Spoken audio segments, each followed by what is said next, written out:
I have a problem with poets.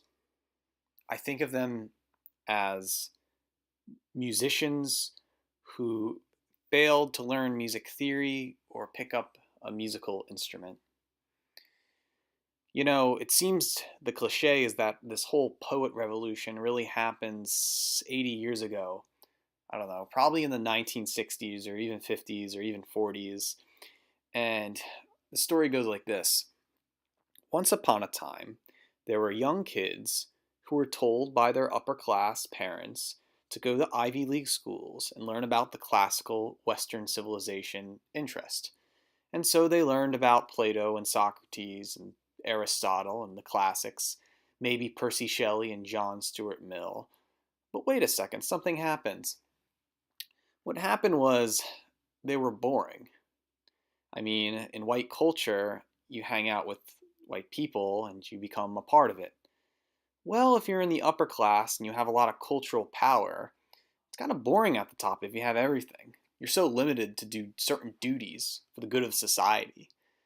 If you're in a powerful position as a diplomat, you have to do things beyond what you care as a person or an individual. And so you have to be a good leader. Well, maybe after the Great World Wars and communism and fascism appearing, I think it really started with that fall when everybody was in those huge dictatorship governments and everybody were in them and they were influenced by these things. And now, for the unfortunate baby boomers who had everything and had all knowledge of the past, notice something weird that they were shackled by limitations that they could not do. Meaning was that they were not allowed to listen to rock and roll music. They had to play by tradition. Or that you could not have that interest and you were suppressed to live in nowhere Nebraska suburban neighborhood. And so that's kind of what happened. And then those kids grew up and they became more angry as adults in the 80s, especially in the 60s, where they discovered avant-garde stuff and they looked towards the radical left for their freedoms. And so this completely annihilated and destroyed academia we know now, and now we have to suffer through cultural Marxism. Great. And now they're dying because they're now in their 70s or 80s, and this unfortunate eccentric generation now is overwhelmed by millennials who know how to use computers and the internet and everything. And those baby boomers, they thought, wow, I've given our next generation freedom from our fascist parents. I feel so great about myself. This is more like of a review of a typical stuff. As you see this book right here, The New Sentence, I don't recommend it. The book is kind of about that, The New Sentence. Now, the man behind this book wrote something about language poetry. That is L equal A equal N equal whatever. If you have the chance, go on Wikipedia. It seems to me that I can use anything, but why I chose this person is pretty obvious. It seems to me that in the 1960s and 70s, everyone was so eccentric with art that everything had to be avant-garde and so out there, where even to the extent that they would veneer behind Derrida and Foucault and try to make up these logistic science to justify their means of being a retard. Well, to put it bluntly. I mean, what is the new sentence accordingly? Well, you're not going to get much out of it because it's just insane rambling. Any artist would do that. I mean, it's perfect sense that any artist would be insane rambling. Now, if you look this man up and look at all his other poets he's been with associates at a Penn and other uptight liberals who wrote very much the same way. But it's all the stuff white people like universe, isn't it? It's all in the upper class and all. It seems to me that in that 70s, 60s generation, you really had to shake hands with these liberal people. And it still sadly happens today with millennials. Millennials think they can only infiltrate our culture as if we act like Hillary Clinton supporting liberals and do what they want and then hide behind rhetoric. I just cannot stand this whole silly rhetoric thing. I can't even what is the goddamn new sentence to begin with?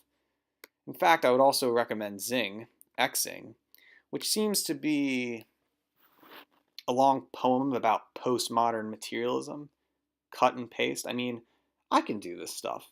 And it seems to me if you do this stuff now in our social justice warrior, high liberal minded uh, campuses, that they'll think you're some kind of freak. You're some kind of, but nope. Well, those teachers did it, but the reason was because Derrida said so. And so I'm really lashing out here is that I think the English degree right now is a fraud. The English degree is a fraud is because you're literally paying people to read you books you want to hear.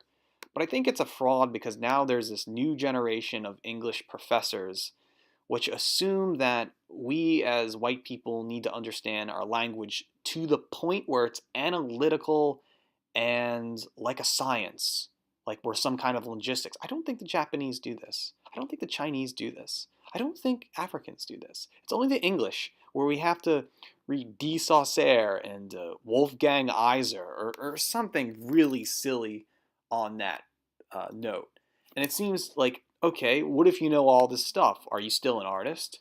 Well, the problem is people get so obsessed with thinking about thinking that no one can ever start thinking about thinking about thinking. And it's just no artists are being made. We're creating these rhetoric high government agents. I don't even think they're pseudo intellects that just used theory of words and think they have high mindedness because when really they're just using all this rhetoric and understanding this autistic wordplay just to get perverted stuff like Xing and the new sentence out. It's unfortunate. And to me, it's just like music. This is no different from a 10 Tricks Point Never album. This is no different from any experimental electronic record you hear. Now, I always relate to something about Asian-Ayranism in my videos, and so I would like to say that in Asian-Ayranism, it is interesting the school of linguistics has made this attempt, but I think it's a sad white people interest, and it's a sad too much thinking is going on.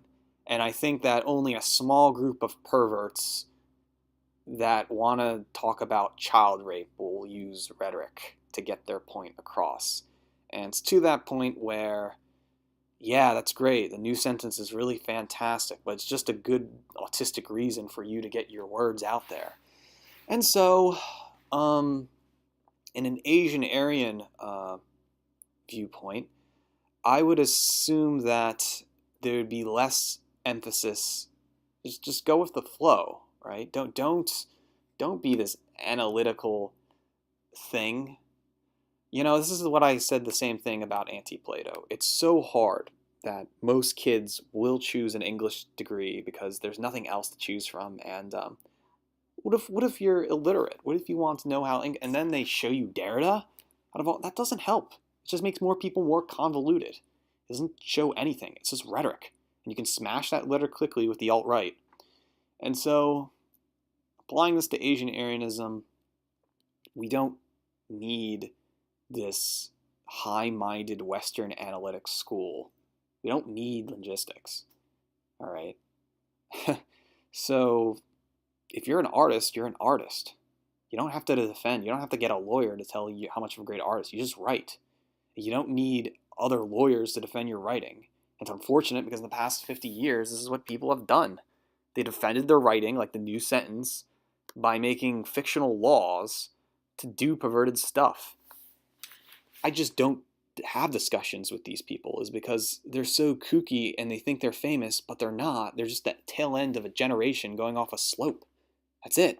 And so, if you want to pick up a book, pick up Jim Goad's new book. Slipping from my mind about the social justice warriors.